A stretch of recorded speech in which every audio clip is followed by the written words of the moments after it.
They're made out of meat. Meat? Meat. They're made out of meat. Meat? There's no doubt about it. We picked up several from all over the planet, probed them all the way through. They are completely meat. But what about the messages and the signals from the stars? They use the radio signals to talk, but the signals don't come from them. They come from machines. Well, who made the machines? That's who we want to speak to. They made the machines. That's what I'm trying to tell you. Meat made the machines. You're asking me to believe in sentient meat? I'm not asking you, I'm telling you. These creatures are the only sentient beings in the entire sector, and they are made out of meat.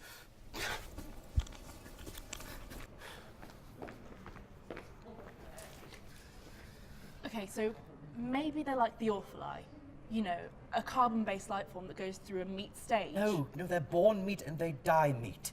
We studied them for several of their lifetimes. It didn't take long. Do you have any idea of the lifespan of meat? Okay, maybe they're like the Wedley. You know, a meat head with an electroplasm brain. We thought that because they do have a meat head like the Wedley. But I told you, we probed them. They're meat all the way through. No brain? Oh, there's a brain, all right. It's just the brain is made out of meat. So what does the thinking? You're not understanding, are you? You're refusing to deal with what I'm telling you. The brain does the thinking, the meat. Thinking meat? You're asking me to believe in thinking meat? Yes, thinking meat, conscious meat, loving meat, dreaming meat. The meat is the whole deal. Are you beginning to get the picture? Oh my god. You're serious then? They're made out of meat? Yes. Thank you. Finally, they're made out of meat. And they've been trying to contact us for almost 100 of their years. We're supposed to talk to meat? That's the idea. It's the message they're sending out by radio. Hello? Anyone out there? Anybody home? That sort of thing. So they do actually talk then? Oh yes, except they do it with meat. But you told me they used radio. Well, what do you think's on the radio? Meat sounds. You know when you flap or slap meat, it makes a sound. Well, they communicate by flapping their meat at each other. They can even sing by squirting air through the meat. Oh my god. Singing meat?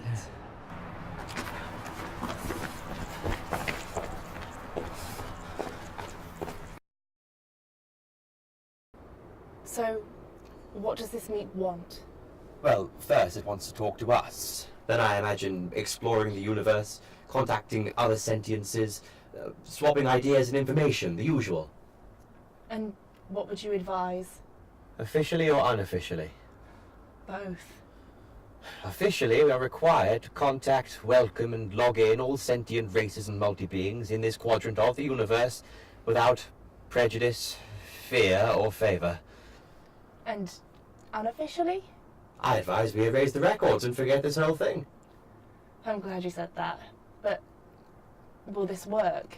I mean, how many planets are we dealing with here? Oh, just one. They can travel to other planets in special meat containers, but they can't live on them. And being meat, they can only travel in sea space, which limits them to the speed of light, and means the chances of them ever making contact with us are pretty slim, infinitesimal, in fact. So we just pretend no one's home in the universe? That's it. It seems cruel, but you said it yourself. Who wants to meet meat? What about the ones you probed? Will they remember anything? No, they'll be considered crackheads if they do. We went into their brains and smoothed out the meat, so we're just a dream to them.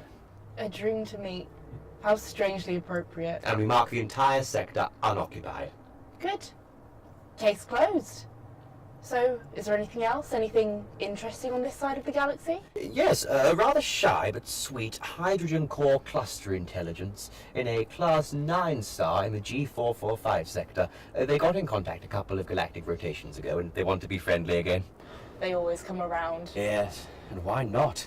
Can you imagine how unbearably, unutterably cold the universe would seem if one were all alone?